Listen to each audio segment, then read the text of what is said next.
সম্মানিত দর্শক, অত্যন্ত গরম এবং অত্যন্ত গুরুত্বপূর্ণ একটি বিষয় নিয়ে কথা বলবো। তাই বরাবরের মতোই শুরুটা করি প্রশ্ন দিয়ে। প্রশ্নটা হলো, যে আওয়ামী লীগকে নির্বাচন থেকে বাইরে রাখার কথা বলা হচ্ছিল, সেই আওয়ামী লীগই কি এবার সরি বললেই নির্বাচনে অংশ নিতে পারছে বা ভোটে ঢুকে যেতে পারছে? এই যে ইউটার্ন, এটা কি হঠাৎ করেই ইউনূস সরকারের নিজস্ব সিদ্ধান্ত, প্রফেসর ইউনূসের নিজের সিদ্ধান্ত, নাকি ওয়াশিংটন থেকে আসা এক নীরব কিন্তু শক্ত বার্তার ফল? আজ আমরা সেই বিষয়টি খোলাসা করে আলোচনা করতে চেষ্টা করব। মোহাম্মদ ইউনূসের এই এক লাইনের বক্তব্য এখন বাংলাদেশের রাজনীতিতে তোলপাড় তুলেছে। তিনি বলেছেন, আওয়ামী লীগ যদি তাদের দুঃশাসন ও দমনমূলক শাসনের জন্য ক্ষমা চায়, তাহলে রাজনৈতিক সমঝোতার সুযোগ তৈরি হতে পারে। কিন্তু প্রশ্ন হলো, এই বক্তব্য কি সত্যি কোনো নৈতিক আহ্বান, নাকি কূটনৈতিক চাপে নেওয়া রাজনৈতিক ইউটার্ন? যে কারণে আমি এভাবে কথাটা শুরু করেছি, কারণ এই কথাগুলোর যে টাইমিং, এটা অত্যন্ত গুরুত্বপূর্ণ। মাত্র 2 দিন আগে জাতীয় নিরাপত্তা উপদেষ্টা খলিলুর রহমান 5 দিন তিনি বাইরে ছিলেন, যুক্তরাষ্ট্র এবং সংযুক্ত আরব আমিরাত মিলিয়ে এই 2 দেশ সফর শেষে তিনি দেশে ফিরেছেন 2 দিন আগে। ওয়াশিংটনে তিনি বৈঠক করেছেন স্টেট ডিপার্টমেন্টের শীর্ষ 2 কর্মকর্তার সঙ্গে। এর একজন হলেন দক্ষিণ ও মধ্য এশিয়া বিষয়ক সহকারী পররাষ্ট্রমন্ত্রী পল কাপুর এবং রাজনৈতিক বিষয়ক আন্ডার সেক্রেটারি এলিসন হুকার। এদের সঙ্গে তিনি কথা বলেছেন। এটি নিয়ে কালো আমরা একটি কন্টেন্ট করেছিলাম, সেটি অন্য বিষয়। ঢাকার কূটনৈতিক এবং রাজনৈতিক বিশ্লেষকদের মতে আলোচনার মূল বিষয় ছিল আসন্ন নির্বাচন, মানে হুকারের সঙ্গে এবং পল কাপুরের সঙ্গে খলিলুর রহমানের আলোচনার মূল বিষয় ছিল 12 ফেব্রুয়ারির নির্বাচন। কি ছিল এই নির্বাচন, কতটা গ্রহণযোগ্য হবে এবং আদৌ তা অন্তর্ভুক্তিমূলক হচ্ছে কিনা, ইনক্লুসিভ হচ্ছে কিনা। এখানেই আসে যুক্তরাষ্ট্রের ভূমিকার কথাটি। ওয়াশিংটন প্রকাশ্যে কখনো বলেনি কিন্তু যে আওয়ামী লীগকে নির্বাচনে রাখতেই হবে, আনতেই হবে, এটা কিন্তু বলেনি। কিন্তু ইতিহাস বলছে যুক্তরাষ্ট্র সাধারণত মুখে নয়, নীরব কূটনীতির মাধ্যমেই চাপ তৈরি করে। আর সেই নীরব চাপের মধ্যেই হঠাৎ করে মোহাম্মদ ইউনূস বলছেন, ক্ষমা চাইলে আওয়ামী লীগের জন্য দরজা খোলা হতে পারে, রাজনীতির দরজা, নির্বাচনের দরজা। এখানে আরো একটি ক্লু আপনাদের সঙ্গে শেয়ার করতে পারি, আপনারা হয়তো অনেকে দেখেছেন। ট্রাম্প প্রশাসনে দায়িত্ব পালন করা সাবেক 2 জ্যেষ্ঠ মার্কিন কূটনীতিক অ্যালবার্ট গম্বিস এবং মোর্স স্ট্যান, এই 2 জন প্রধান উপদেষ্টা ইউনূসের সঙ্গে গতকাল রাতে, মঙ্গলবার রাতে যমুনায় সাক্ষাৎ করেছেন। ওই সাক্ষাৎকালে, ওই বৈঠকে ইউনূস বলেছেন, সাবেক শাসকরা মানে আওয়ামী লীগ এখনো তাদের অপরাধ অস্বীকার করে যাচ্ছে। এই কথাটি তিনি এর আগেও বলেছেন, কিন্তু গতকাল আবারও বলেছেন। এবং এরপরে যেটি বলেছেন সেটি অত্যন্ত গুরুত্বপূর্ণ। কি ফলে এই যে অপরাধ অস্বীকার করার কারণে ট্রুথ অ্যান্ড রিকনসিলিয়েশন কমিশন গঠনের প্রক্রিয়া শুরু করতে পারেননি, বা এটি শুরু করবার পরিবেশ তৈরি হয়নি। এটি নিয়ে একবার কথা হয়েছিল, কিন্তু তখন আইন উপদেষ্টা বলেছিলেন যে আমরা এটি গঠনের বিষয়ে ভাবছি, পরে আর এটি নিয়ে আলোচনা অগ্রসর হয়নি। তাহলে এর মানে কি? এর মানে হচ্ছে ওই বৈঠকে গম্বিস এবং টোনের সাথে ওই বৈঠকে আওয়ামী লীগকে নিয়ে নিশ্চয়ই কথা হয়েছে, এবং ওই 2 কূটনীতিক হয়তো মার্কিন কোন স্পষ্ট বার্তা মোহাম্মদ ইউনূসকে বলেছেন বা তার কাছে হস্তান্তর করেছেন, তাকে জানিয়েছেন। এর প্রেক্ষিতেই হয়তো ইউনূস বলেছেন, সত্য এবং জাতীয় পুনর্মিলন, রিকনসিলিয়েশন তখনই আসে যখন আপনি স্বীকার করেন যে আপনি ভুল ছিলেন, মানে আওয়ামী লীগকে উদ্দেশ্য করে বলছেন, যখন আপনি আপনার অপরাধের জন্য অনুশোচনা ও অনুতাপ দেখান এবং সঠিক পরিবেশ সৃষ্টি করেন। একথা সত্য, এটি আওয়ামী লীগের জন্য তিনি এর আগেও বলেছেন। কিন্তু তিনি বলছেন, এখন পর্যন্ত তাদের, অর্থাৎ আওয়ামী লীগ সরকারের কোনো অনুতাপ নেই। বরং তারা দাবি করছে জুলাই আন্দোলনের সময় নিহত যুবকদের হত্যা করেছে সন্ত্রাসীরা। তাদের অপরাধের পাহাড় সমান প্রমাণ আছে, মানে আওয়ামী লীগের অপরাধের পাহাড় সমান প্রমাণ আছে। সেগুলো সব জঘন্য অপরাধ, তবু তারা সম্পূর্ণ অস্বীকার করে আসছে, এটি ইউনূস বলছেন। আবার তিনি বলছেন, এই আলোচনার পরে আবার আরো একটি ইস্যুতে তিনি বলছেন যে নির্বাচন 12 ফেব্রুয়ারিতেই হবে, একদিন আগেও নয়, একদিন পরেও নয়। মানে এই জায়গায় তিনি খুব দৃঢ় আছেন এবং বলছেন যে শেখ হাসিনার সমর্থকদের দায়ী করে ইউনূস বলেন, তৎকালীন ফ্যাসিস্ট সরকারের সমর্থকেরা নির্বাচনকে ঘিরে বিভ্রান্তি সৃষ্টির উদ্দেশ্যে ভুয়া খবর ও অপতথ্য ছড়াচ্ছে। আসলে ইউনূসের গতকাল রাতের আহ্বান তার আগের বক্তব্যগুলোর সঙ্গে স্পষ্টতই কিছুটা সাংঘর্ষিক। কারণ এর আগেও ইউনূস সরকার এবং তার ঘনিষ্ঠ রাজনৈতিক শক্তিগুলো বলেছিল আওয়ামী লীগের দুঃশাসনের বিচার ছাড়া তাদেরকে রাজনীতিতে সুযোগ দেওয়ার প্রশ্নই আসে না, রাজনীতিতে ফিরবার সুযোগ দেওয়া যাবে না। তাহলে হঠাৎ এই নমনীয়তা কেন? বিশ্লেষকরা বলছেন এখানে আন্তর্জাতিক সমীকরণই বড় ফ্যাক্টর। আপনারা তো জানেন যে ভারত শুরু থেকেই চেয়েছে বাংলাদেশের নির্বাচন যেন কোনো বড় রাজনৈতিক শক্তিকে বাইরে রেখে না হয়, অর্থাৎ অন্তর্ভুক্তিমূলক হয়, সব দল অংশ নিতে পারে। যুক্তরাষ্ট্র চায় এমন একটি নির্বাচন যেটাকে আন্তর্জাতিকভাবে প্রশ্নবিদ্ধ করা যাবে না। এই দুই চাপের মাঝখানে দাঁড়িয়ে ইউনূস সরকারের সামনে বিকল্প হয়তো খুব বেশি নেই। তাই ক্ষমা শব্দটি এখন আসলে হয়ে উঠেছে রাজনৈতিক টুল। প্রশ্ন হলো, এটি কি সত্যি নৈতিক অনুশোচনার প্রশ্ন, নাকি দায় স্বীকার করে নতুন শর্তে রাজনীতিতে ফেরার সুযোগ মাত্র, মানে যেটি এখন ইউনূস সাহেব করে নিজেও পার পেতে চাইছেন। আবার এখনকার রাজনীতির দিকে যদি খেয়াল করেন, দেখবেন বিএনপি পুরোপুরি নির্বাচনী মুডে আছে। তারেক রহমান দেশে ফেরার পর বিএনপির পালে অবশ্যই কিছুটা হাওয়া লেগেছে। বিএনপি এখন প্রকাশ্যে জামাতে ইসলামের ভূমিকা নিয়েও প্রশ্ন তুলছে, জায়গায় জায়গায় তাদের ভিতরে লাগালাগি আছে। বিএনপি চায় নির্বাচন হোক, কিন্তু এমন ভাবে যাতে হঠাৎ করে নতুন কোন সমীকরণ তৈরি না হয়। তাই এই ক্ষমা চাওয়া, যদি আওয়ামী লীগ চায় এবং ক্ষমা চাইলে নির্বাচনে অংশ নেওয়ার সুযোগ যদি পেয়েই যায় আওয়ামী লীগ, সেটা কিভাবে নেবে বিএনপি এবং জামাত, এটি অত্যন্ত গুরুত্বপূর্ণ প্রশ্ন রাজনীতির এই মুহূর্তের যে বাতাবরণ সেখানে। কারণ আওয়ামী লীগের সম্ভাব্য প্রত্যাবর্তন, মানে যদি হয়, পুরো মাঠটাই তখন নতুন করে বদলে যাবে। নির্বাচনের মাঠ, রাজনীতির মাঠ পুরো বদলে যাবে। তবে একটা বড় প্রশ্ন এখনো অমীমাংসিত। এই যে আমরা ক্ষমা চাওয়ার কথা বলছি, ইউনূস সাহেব বলেছেন, আসলে আওয়ামী লীগ কি আদৌ ক্ষমা চাইবে? তাদের টোন কি, তারা কি বলছে সেটিও তো বোঝা দরকার। এক হাতে তো আর তালি বাজবে না। তাহলে চলুন দেখি আওয়ামী লীগ আজকাল কি বলছে। শেখ হাসিনা এবং তার দল বলছে নো ভোট, নো ভোট, মানে বাংলা করলে দাঁড়ায়, মানে নৌকা না থাকলে কোনো ভোট নয়। নৌকা হচ্ছে আওয়ামী লীগের নির্বাচনী প্রতীক, এটি তো নেই এখন, জানেন। এটাই এখন আওয়ামী লীগের স্লোগান।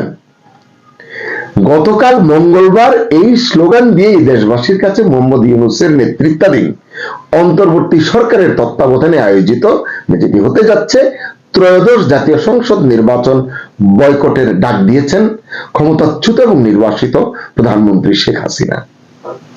আওয়ামী লীগের তরফে প্রকাশিত 1.5 পাতার আবেদনপত্রে জাতির 1.5 পাতার একটি পত্র, সেখানে জাতির উদ্দেশ্যে শেখ হাসিনা আর্জি জানিয়েছেন, ফ্যাসিস্ট ইউনূস জঙ্গি পাহারায় ভোট করাতে চায়, সেই ভোট দিতে যাবেন না।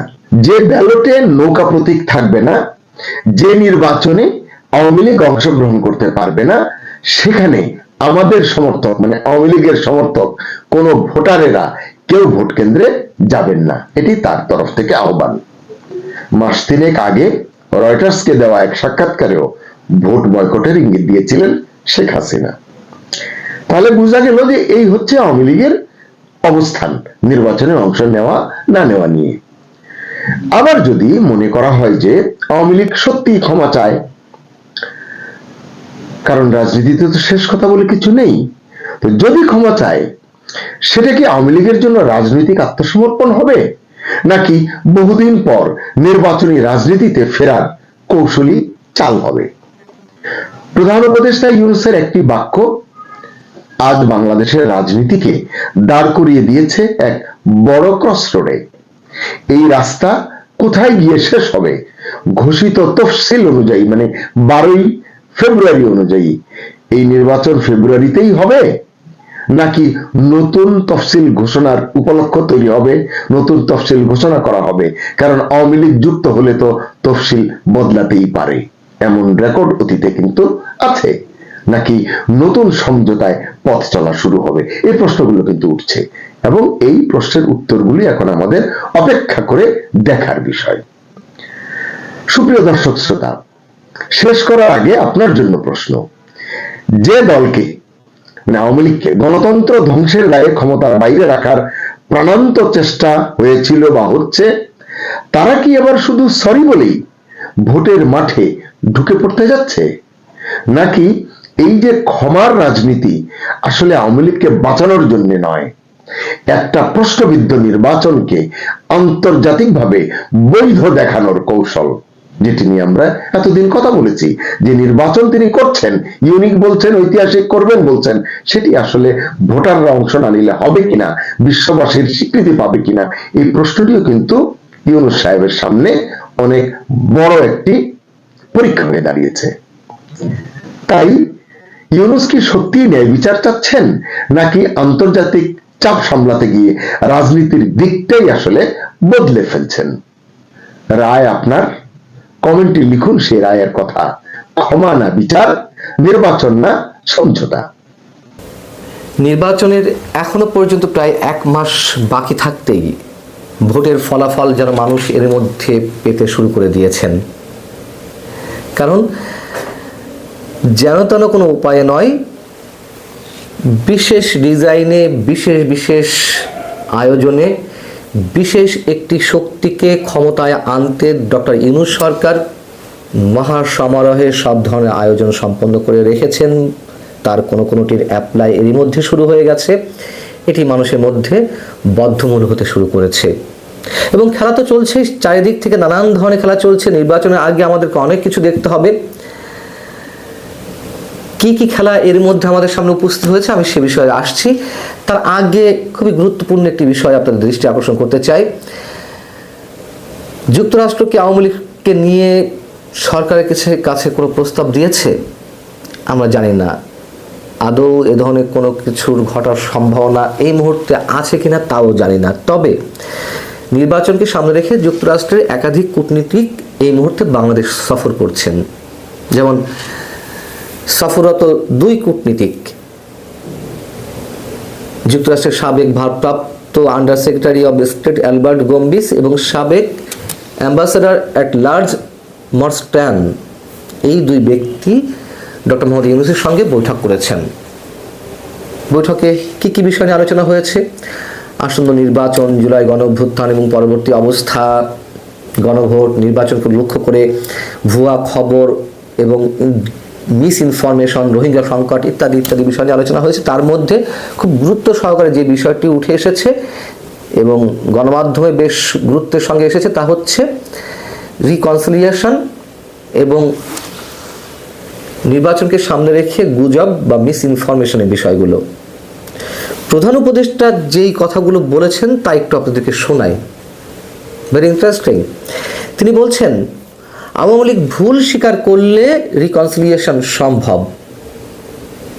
দক্ষিণ আফ্রিকার উদাহরণ টেনে তিনি বলছেন যে সেখানে তো অপরাধীরা তাদের অপরাধ স্বীকার করে নিয়েছিল, কিন্তু বাংলাদেশের ফ্যাসিস্ট শাসক গোষ্ঠী অর্থাৎ আওয়ামী লীগকে উদ্দেশ্য করে তিনি বলছেন যে তাদের অপরাধ অস্বীকার করে যাওয়ায় এই মুহূর্তে বাংলাদেশে সে ধরনের কোনো সম্ভাবনা নেই। ট্রুথ অ্যান্ড রিকনসিলিয়েশন তখনই সম্ভব যখন কেউ স্বীকার করে নাই যে সে ভুল করেছে, নিজের অপরাধের জন্য অনুতপ্ত হয়, অনুশোচনা প্রকাশ করে। কিন্তু এখনো পর্যন্ত আওয়ামী লীগের মধ্যে কোনো অনুশোচনা নেই, কোনো অনুতাপও নেই, বরং তারা দাবি করছে জুলাই অভ্যুত্থানে যে তরুণেরা নিহত হয়েছেন তারা সন্ত্রাসীদের হাতে নিহত হয়েছেন। আরও যে একটি বিষয় তিনি গুরুত্বের সঙ্গে তুলে ধরছেন সেটি হচ্ছে 12 ফেব্রুয়ারি নির্ধারিত সময়েই জাতীয় সংসদ নির্বাচন অনুষ্ঠিত হবে এবং এই নির্বাচনকে ঘিরে ভুয়া খবরের বন্যা ও পরিকল্পিতভাবে বিভ্রান্তি ছড়ানো হয়েছে। এই যে কথাগুলো, এই কথাগুলো বলার কারণ কি? দুটি খুব গুরুত্বপূর্ণ বিষয়। এর আগে বিভিন্ন ডিজাইনের কথা বলছিলাম আপনাদেরকে। বিষয় হচ্ছে ওই আলোচনাতে মার্কিন কূটনীতিকরা কি জানতে চেয়েছেন, কি বলেছেন সেটি আমরা জানতে পারিনি, শুনতে পাইনি। যেটুকু গণমাধ্যমে এসেছে তাও প্রধান উপদেষ্টার প্রেস উইংয়ের মারফত, সেটি আমরা কেবল জানতে পারছি। প্রধান উপদেষ্টা কি বলেছেন সেটি আমরা জানতে পারলাম। কিন্তু প্রধান উপদেষ্টা আওয়ামী লীগকে কেন্দ্র করে নতুন করে রিকনসিলিয়েশনের কথা কেন বললেন? হুট করে বললেন, নাকি যুক্তরাষ্ট্রের পক্ষ থেকে কোনো ধরনের কোনো প্রস্তাব দেয়া হয়েছে? আমরা আসলেই জানি না। তবে কোনো ধরনের কোনো প্রশ্ন তাদের পক্ষ থেকে যদি না তোলা হয়েই থাকে, তাহলে ডক্টর ইউনূস সাহেব কেন এই বিষয়ে কথা বলতে গেলেন রিকনসিলিয়েশনের প্রসঙ্গ টেনে? আবার আরেকটি বিষয় হচ্ছে, নির্বাচনের মাত্র কয়েকদিন আগে কেন এ ধরনের রিকনসিলিয়েশনের প্রসঙ্গ এলো? একই সঙ্গে প্রশ্ন, নির্বাচনকে কেন্দ্র করে ভুয়া খবর এবং মিস ইনফরমেশন বা পরিকল্পিতভাবে বিভ্রান্তি ছড়ানোর কথাও বা কেন উঠছে?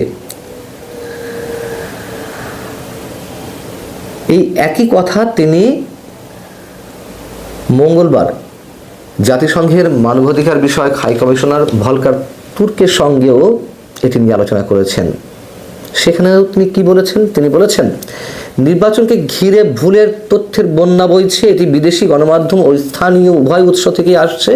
ভুয়া খবর, গুজব ও জল্পনা কল্পনা ছড়িয়ে দেওয়া হচ্ছে। এর ফলে নির্বাচনে কি ধরনের প্রভাব পড়তে পারে তা নিয়ে আমরা উদ্বিগ্ন হওয়াটাই স্বাভাবিক, আমরা সবাই উদ্বিগ্ন।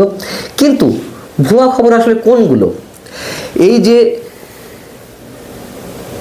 পোস্টাল ব্যালট পেপার বেহাত হয়ে গেল, একটা বিশেষ রাজনৈতিক দলের সমর্থকদের হাতে সেই ব্যালট পেপার গিয়ে পৌঁছলো, যেটি আপনারা দেখেছেন সামাজিক যোগাযোগ মাধ্যমে ভাইরাল হয়েছে। দুইটি ভিডিও ভাইরাল হয়েছে, একটি বাহরাইনের ক্ষেত্রে, একটি ওমানের ক্ষেত্রে। বাহরাইনের ক্ষেত্রে আমরা দেখলাম 7 মিনিট 26 সেকেন্ড একটি ভিডিও সম্ভবত। সেখানে বিএনপির যে অভিযোগ, বিএনপি নির্বাচন কমিশন যে অভিযোগ জানিয়ে আসছে যে এটি একটি বিশেষ রাজনৈতিক দলের সমর্থকদের হাতে এই পোস্টাল ব্যালট পেপার গিয়ে পৌঁছেছে, বিএনপি স্পষ্ট করে বলেছে। তো বাহরাইনে বিএনপি বক্তব্য অনুযায়ী জামাতের কর্মীদের হাতে বা নেতাদের হাতে পোস্টাল ব্যালট পেপার গিয়ে পৌঁছেছে। কেন, কিভাবে পৌঁছলো? এটি নিশ্চয়ই কোনো গুজব নয়, এবং কোনো কোনো ক্ষেত্রে তো এর সত্যতা স্বীকার করে নিয়েছেই নির্বাচন কমিশন যে হ্যাঁ তারাও এটি দেখেছে। আরেকটি হচ্ছে ওমানে 27 সেকেন্ডে একটি ভিডিও ছড়িয়েছে। তাহলে গুজব আসলে কোনটি?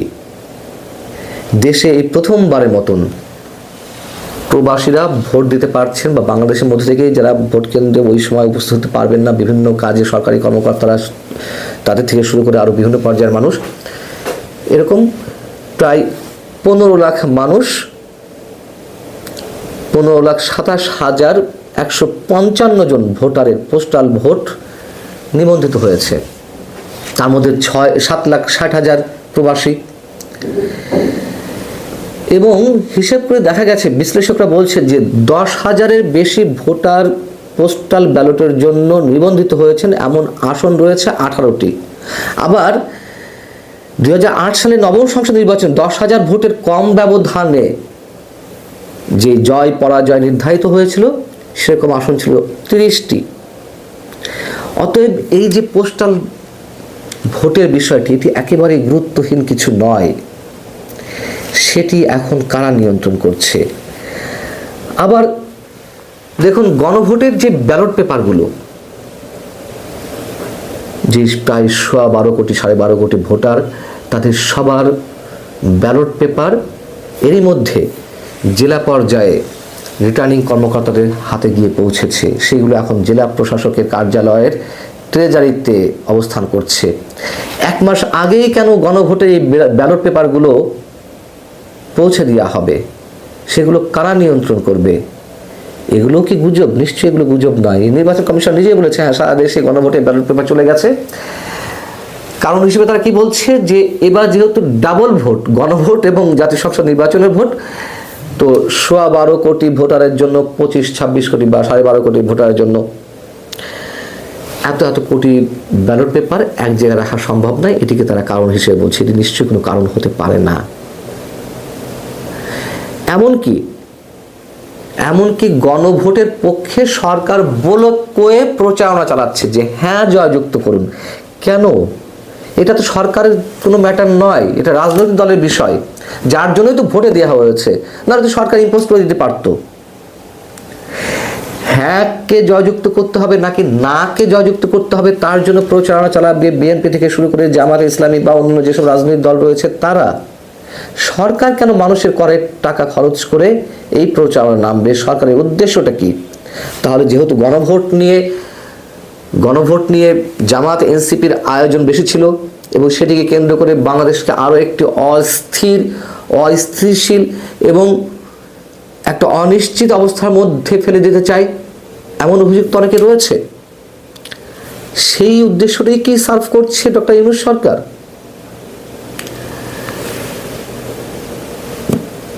সরকার বড়জোর কি করতে পারে যে গণভোটে যে প্রশ্নগুলো রয়েছে সেইগুলো সম্পর্কে মানুষকে সচেতন করতে পারে। যেহেতু 4টি প্রশ্নের উত্তর হ্যাঁ কি না একবারে দিতে হবে, এটাও একটি আজগুলো বিষয়, যা নিয়ে এর মধ্যে অনেক আলোচনা হয়েছে। এখন বিষয় হচ্ছে যে প্রথমেই যে মন্তব্য করা হয়েছিল যে বিশেষ একটি শক্তিকে ক্ষমতায় আনার জন্য যত ধরনের বিশেষ আয়োজন সব রেডি করে রাখা হয়েছে সরকারের পক্ষ থেকে,